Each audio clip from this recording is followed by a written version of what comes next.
Okay, let's unpack this. Today, we are undertaking a very specific deep dive. Right. We aren't looking at a console launch or, some massive studio acquisition. We are diving into a review of a book, The Grand Theft Auto, Vice City Stories Official Strategy Guide. Yeah, which might sound a bit niche, maybe. It might sound a little mundane. Yeah, bear with us because according to the analysis we've pulled, this strategy guide is less a reference book and more, well, a case study in superior information design. Hmm. The sources describe it as one of those rare companions that doesn't just list tasks, but genuinely enhances the entire game experience. It kind of elevates it from just a fun distraction to a masterable system. Exactly. What we're examining here, really, for you, the learner, is the anatomy of what makes a guide, well, perfect. This isn't just nostalgia talking. No, not at all. It's a study in maximizing the return on investment for your time.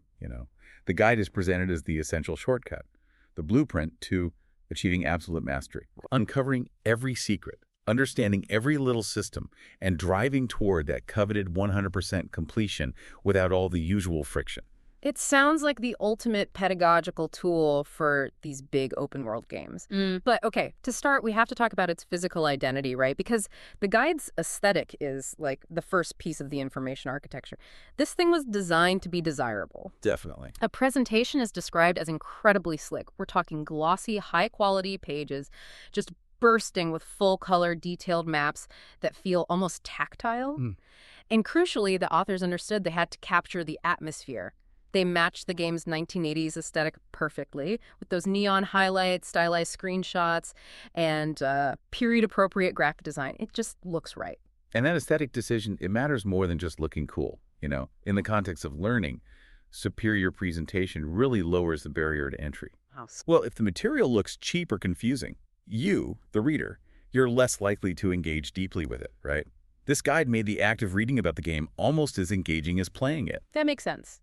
And moving past the visual appeal, if we connect this to the bigger picture, like dealing with complex data, the guide's structure is probably its greatest asset. Okay. The layout is just clean, intuitive, uses clearly defined sections, bold headings. Easy to navigate.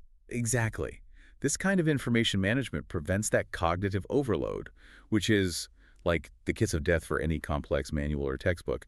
You don't feel overwhelmed. That structural point is huge, actually. When you're dropped into an open world like Vice City, your knowledge is purely sequential, isn't it? Like, I did mission 1, now I do mission 2. Right, that's how you experience it initially. But a great guide, through its structure and especially its mapping, it converts that sequential knowledge into spatial knowledge. You suddenly understand the city as a comprehensive whole, not just a series of checkpoints you hit one after another. Exactly. The structure allows you to transition seamlessly between contexts. You might be struggling with a story mission, that's your sequential knowledge path, but you can instantly flip to the map section, find a specific weapon pickup that gives you a tactical edge that's bringing in the spatial knowledge. Ah, okay. This ability to switch modes, from narrative progress to system exploitation, that's what accelerates true mastery of the game. So the slick presentation gets you open the book, the structure keeps you from getting lost in it, but let's move into the real meat of the analysis, tactical mastery. This is where the guide apparently really differentiates itself from just looking up a quick free online walkthrough. Yeah, this is key. The walkthrough isn't just a list of objectives, it's described as incredibly detailed, breaking down each mission step by step, but with a critical difference. It's focused on efficiency. It offers tips on how to complete missions optimally. It's about minimizing friction and maximizing your time, getting it done right. That optimization focus is vital, especially for the efficiency-minded player. The guide understands that simply telling you what to do isn't enough. Right. You need to understand how to do it with maximum effect.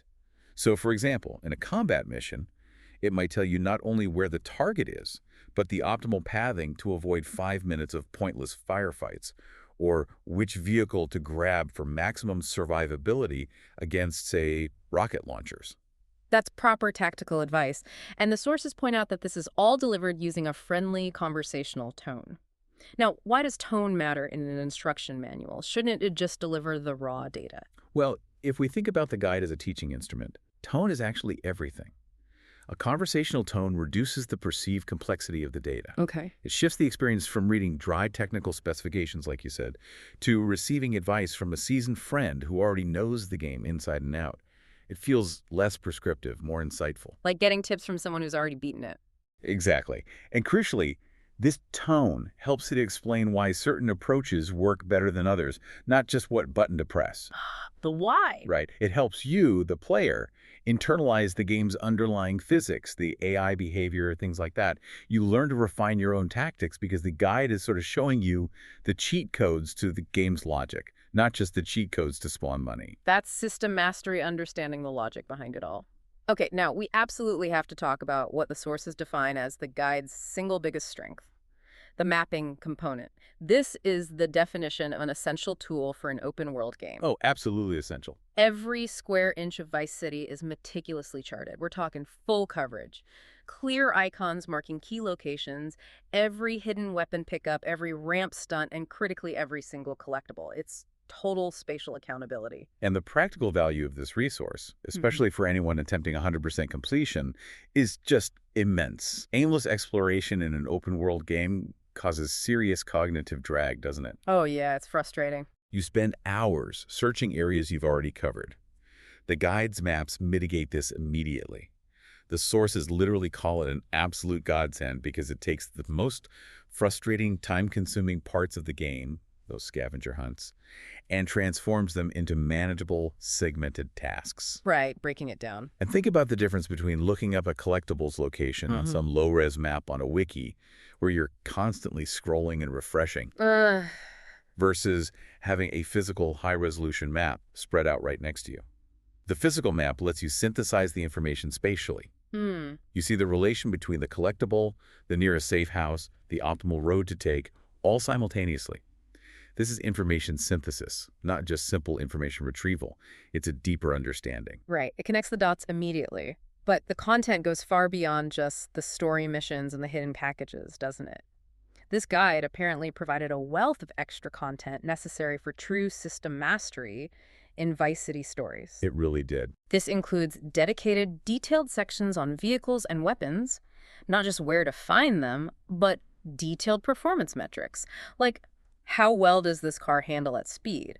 What's the optimal range for this assault rifle? Yeah, the nitty-gritty. But perhaps the most valuable addition for the true GTA player is the documentation of the emergent systems, the stuff that just kind of happens. Absolutely. We're talking about the deep dive into the gang warfare mechanics, the whole empire building system, and the game's economy. Okay. These are the systems that give the game its long-term replay value, but the mechanics are often poorly explained in the game itself, if at all. True. The guide essentially provides the business manual for your criminal empire. It outlines specific strategies for turf wars, detailing the different types of businesses you can run, like the loan shark or the protection rackets, and their profitability. Wow. It documents the financial loops, potential vulnerabilities. The sources suggest that without this guide, understanding how to maximize your power and money within the city, how to efficiently, run the sausage factory, is vastly more difficult. You'd be guessing a lot. It essentially takes these probabilistic game mechanics, like how likely a rival gang is to attack your turf, and tries to model them for you, which is information a quick online search is probably never going to provide in that much detail. Exactly. Okay, so we've covered the mechanics, the structure, the content. But what truly sets this manual apart from the rest, what the source defines as the intangible element, is the sense of passion demonstrated by the authors. Yeah, this is where the guide kind of transcends being just a reference tool. It becomes more like a piece of shared appreciation. How do you mean? Well, you can just feel that the writers genuinely enjoyed the game. Their enthusiasm for the game's humor, the storyline's twists, the whole atmosphere of 1980s Vice City, it just seeps into the text. You can tell they weren't just ticking boxes. Precisely. This authorial voice prevents the document from becoming that dry, clinical instruction set we talked about. It encourages the reader to slow down and appreciate those elements too, rather than just treating the game as a series of chores to be completed efficiently. Right. It connects the mechanics, Yeah. the how to the mood and narrative, the why. That appreciation is what makes it feel like a genuine companion, not just a manual. Now, for the sake of rigorous analysis, we do have to acknowledge the minor critique noted in the source material. Sure, nothing's perfect. The guide wasn't absolutely perfect. It sometimes failed to account for every single in-game variable. Specifically, noting minor inconsistencies between the original PSP version and the later PS2 version of the game. Version differences? Or moments where really extreme player choices could lead to outcomes that weren't listed. Little edge cases. And this is actually where its honesty kind of shines through, I think. These minor inconsistencies, rather than really detracting from its success, they sort of confirm the guide's integrity. They reveal that the authors were meticulously documenting this massive, dynamic, open-world system. It's moving their target, right? And they got like 99% of it right.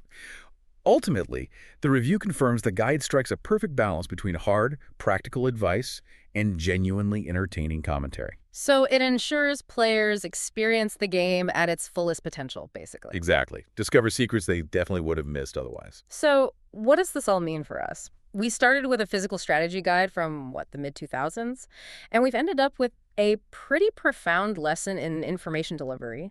This book represents a masterclass in synthesis. Yeah, synthesis is the word. Merging crucial mechanical information with that necessary narrative and aesthetic context. It taught us how to design documentation that doesn't just inform, but actively engages and accelerates deep understanding. And we connect this back to you, the modern learner. The source material ends with a rather poignant reflection, I thought. This physical book is a tangible reminder of how satisfying it can be to have a meticulously crafted physical companion in an era dominated by instant, often disposable digital walkthroughs. Right, just tabs open everywhere. Yeah. So consider this. If having a physical guide, one that forces you to pause, internalize a map, appreciate the written context, Yeah. if that fosters a deeper, more enduring appreciation for the mechanical why of a subject, what does the instinct free-flowing nature of pure digital information potentially cost the modern learner when it comes to long-term memory, synthesis, and maybe even just enjoyment? That's something to think about the next time you try to master a complex system with just a single browser tab open. Exactly. Something to mull over.